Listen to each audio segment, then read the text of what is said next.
Chapter 36. Around 10 p.m., as the group was discussing their ideas for eradicating poverty around the world, Isabel came into the room.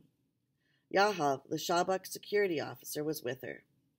The judges will consult with the benefactor and announce their decision tomorrow morning, before breakfast. Good, said Keto, who rejoined the other contestants after learning he had scored a 77 on his exam. If it was after breakfast, I'd be too nervous to eat. And I'm always hungry. The kibbutz-style breakfast buffet you guys have here is amazing. Salad and waffles, incredible and kosher.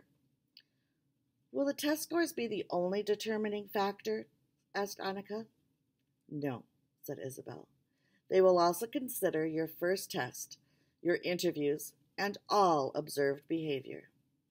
Great, thought Max. She totally tanked on the first exam. She'd more or less blown off the interview, and she'd been observed straying away from the herd and being chased out by the Einstein archives by evil minions working for the Corps. She didn't have a snowball's chance in the microwave oven of being the chosen one. Still, her brief time at the Changemakers Institute had been some of the happiest days of her life. She was with kindred spirits. She actually made friends, with kids her own age. Her intellect had been challenged on a regular basis. She'd seen an exotic foreign land. She'd spent time looking at Albert Einstein's actual writings.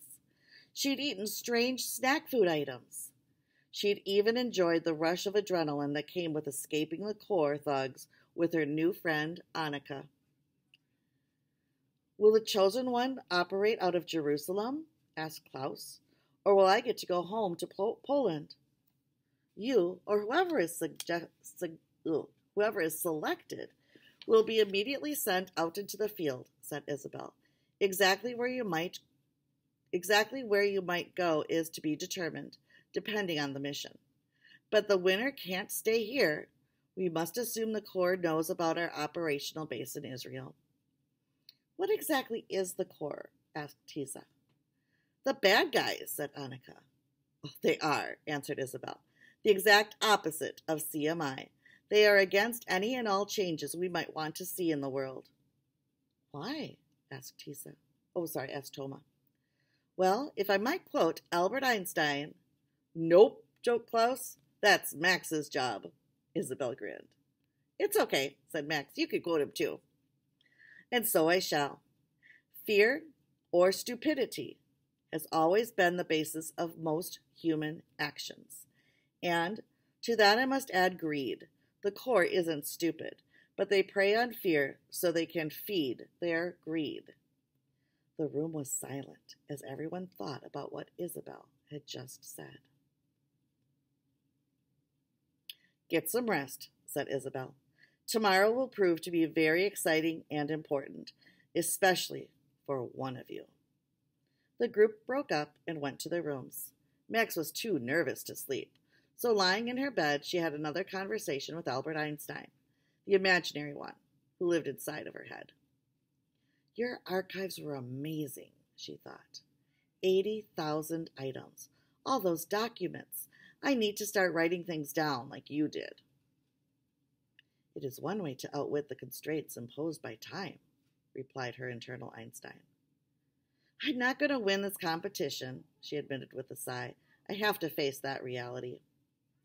Ah, but reality is only an illusion, albeit a very persistent one.